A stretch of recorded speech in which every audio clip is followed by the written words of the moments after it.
I got into the wrong car at 1:47 a.m. outside a Manhattan club, and when the driver turned around and said, "You're late again, Elena," something in his voice made me realize I was about to become part of someone else's story. The man behind the wheel wasn't my Uber driver. He was older, maybe early 40s, with dark hair and the kind of tired eyes that suggested he'd been waiting for Elena, whoever she was, for a long time. When he looked at me in the dim light from the street lamps, I saw confusion flicker across his features, followed by something that looked almost like relief. "I'm not Elena," I said, reaching for the door handle. "I think I got into the wrong car." Before I continue this, hit that subscribe button. I post one real story every single day. And tell me in the comments, where are you watching from? I'm always curious who my stories are reaching. "Wait," he said, his voice carrying just a hint of an accent I couldn't place. "Please, just wait a minute." There was something in his tone, something vulnerable and desperate, that made me pause with my hand on the door. I should go. My actual ride is probably circling the block looking for me. "What's your name?" The question caught me off guard. "Why does that matter?" "Because you have the most beautiful eyes I've ever seen, and I need to know what to call you when I tell the story of how we met." I stared at this stranger who was looking at me like I was the answer to a question he'd been asking his whole life, and against every instinct I had about getting into cars with unknown men in New York City, I found myself settling back into the seat. "I'm Sophie," I said. "Sophie Chin." "I'm Gabriel. Gabriel Santos." He turned to face me fully, and I could see that he was handsome in a quiet, understated way that suggested he'd earned his looks through character rather than genetics. "And I think I've been waiting for you without knowing it." That's a line. It's the truth. "You were waiting for Elena." Something painful flickered across his face. "I've been waiting for Elena every Friday night for 6 months. She never comes. Maybe she's busy. Maybe she's dead." The words hung in the car between us, heavy with grief and exhaustion, and something that sounded like relief at finally being able to say them out loud. "Gabriel. Elena was my wife. She died in a car accident 8 months ago." His hands gripped the steering wheel. "And every Friday night, I drive to the places we used to go together and wait for her, like somehow if I just keep showing up, she'll remember she's supposed to meet me." I felt my heart clench with sympathy. "I'm so sorry." The thing is, I knew she wasn't coming tonight. I knew she was never coming. But I couldn't stop myself from driving here anyway, from parking outside this club and waiting for someone who will never show up. "So why didn't you tell me to get out when you realized I wasn't her?" Gabriel looked at me with those tired eyes, and I saw something in them that made my breath catch. "Because when you got in this car, for the first time in 8 months, I didn't feel like I was waiting for a ghost." We sat in comfortable silence for a moment, the sounds of late-night Manhattan filtering through the windows. I should have been getting out, finding my actual ride, going home to my tiny apartment and my ordinary life. Instead, I found myself studying Gabriel's profile and wondering about the story behind his sadness. "What was she like?" I asked. "Elena. Beautiful. Fierce. She had this laugh that could fill up an entire room." Gabriel's smile was soft with memory. "She was also impossible to pin down. Always running late, always changing plans, always keeping me guessing." Sounds exhausting. It was. It was also the most alive I've ever felt. "How long were you married?" 3 years. Together for 5. Gabriel turned to look at me. "We met when she was modeling for one of my photography shoots.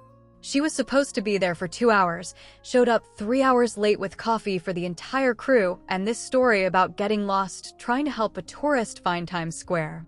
That sounds like Elena. That was Elena. She turned everything into an adventure, even getting lost. His voice grew quieter. "The night she died, she was coming to meet me. I'd planned this elaborate proposal. Photographers hidden in Central Park, her favorite flowers, the whole thing. She was supposed to be there at 8. By 9:30, I was calling hospitals. I felt tears prick at the corners of my eyes. "Gabriel, I'm so sorry." She never got to see the ring. Never got to say yes or no. And for 8 months, I've been torturing myself wondering if she was rushing to get to me when the accident happened. You can't blame yourself for that. Can't I? If I hadn't planned such an elaborate proposal, if I hadn't made such a big deal about the timing, Maybe she wouldn't have been speeding through an intersection at 11 p.m. I reached over and touched his arm.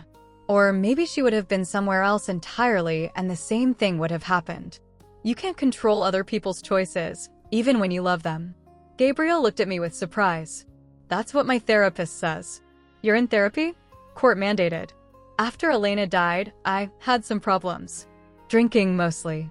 Got arrested for public intoxication and disturbing the peace.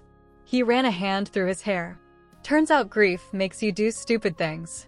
Are you sober now? 8 months. Same amount of time Elena's been gone. I studied his face, looking for signs of instability or addiction issues, but all I saw was exhaustion and honesty. Is that why you drive around waiting for her? Instead of drinking? Partly. Also because it's the only time I feel close to her anymore. What do you mean? In our apartment, everything reminds me that she's gone. Her coffee mug in the sink, her books on the nightstand, the way her perfume still lingers in the bathroom. Gabriel's voice grew rough. But in the car, driving to the places we used to go together, I can pretend she's just running late like always. How often do you do this? Every Friday. Sometimes Saturdays too, if I'm having a bad week.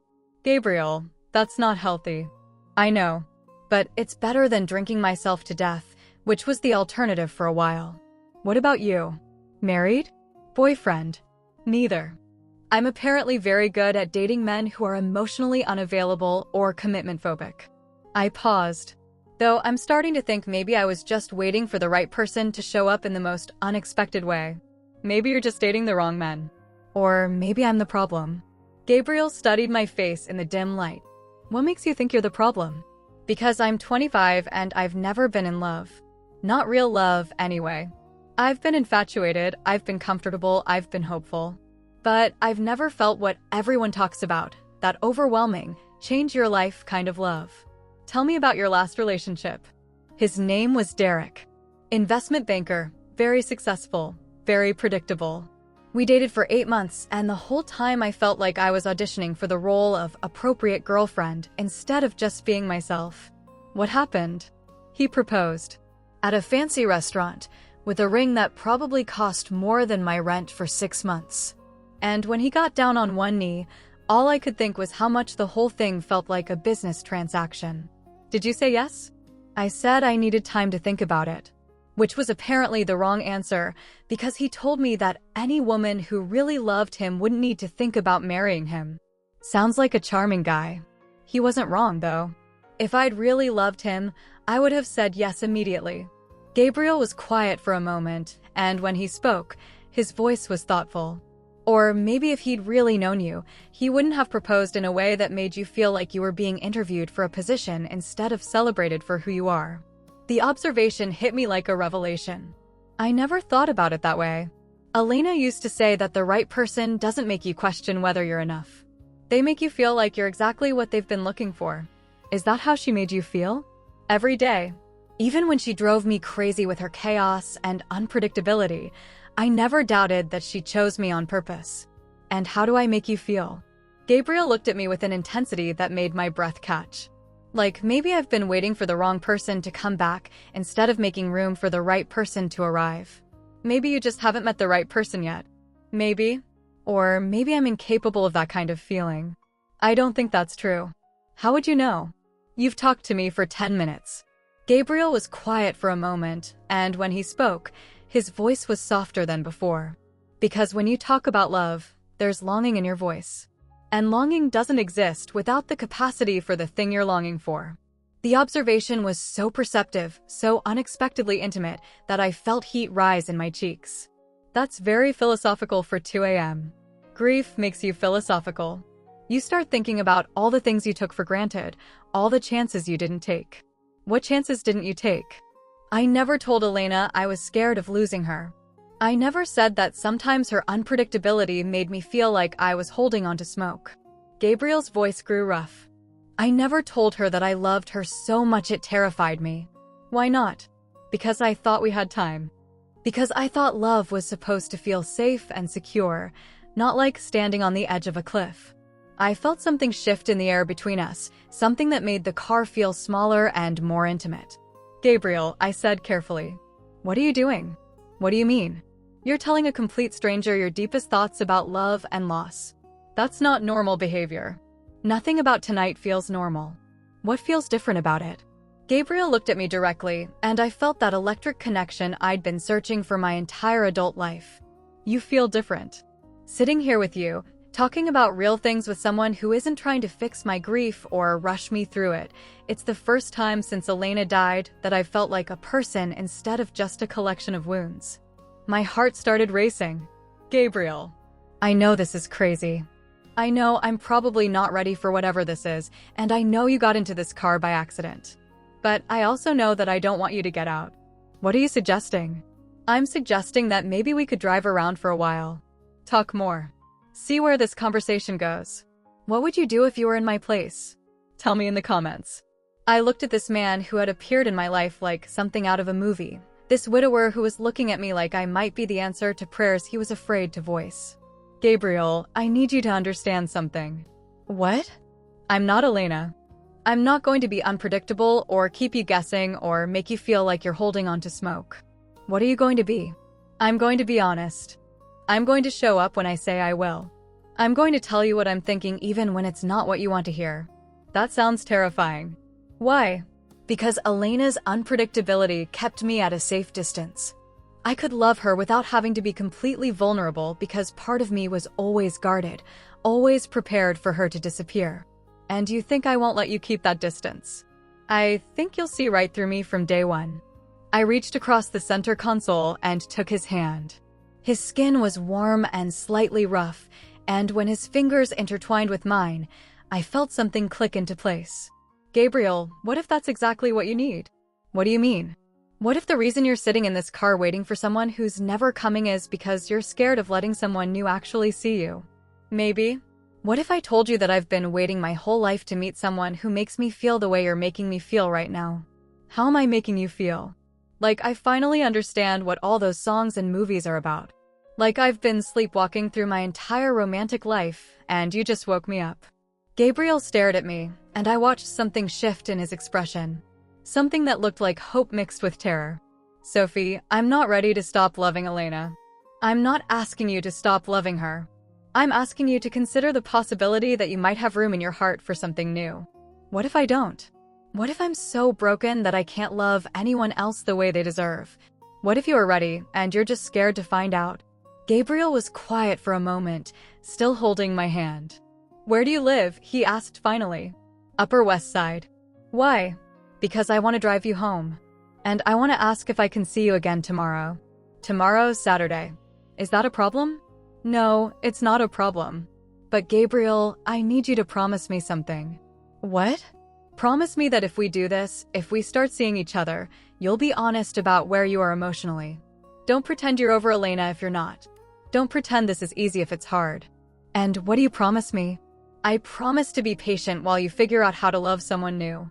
And I promise not to try to replace her or compete with her memory. Gabriel lifted our joined hands and pressed a soft kiss to my knuckles. Deal. The drive to my apartment took 45 minutes through the empty streets of Manhattan, and we spent every minute talking. Gabriel told me about his work as a photographer, about the gallery showing he was planning, about the way grief had changed his relationship with his art. I told him about my job at a nonprofit, about my family, about my dreams of traveling the world and photographing different cultures. You should come to my showing, Gabriel said as we pulled up outside my building. When is it? Next Friday. Same night you usually wait for Elena. Yes. Are you sure you're ready for that? Gabriel turned off the engine and looked at me. I'm not sure about anything except that I want to see you again.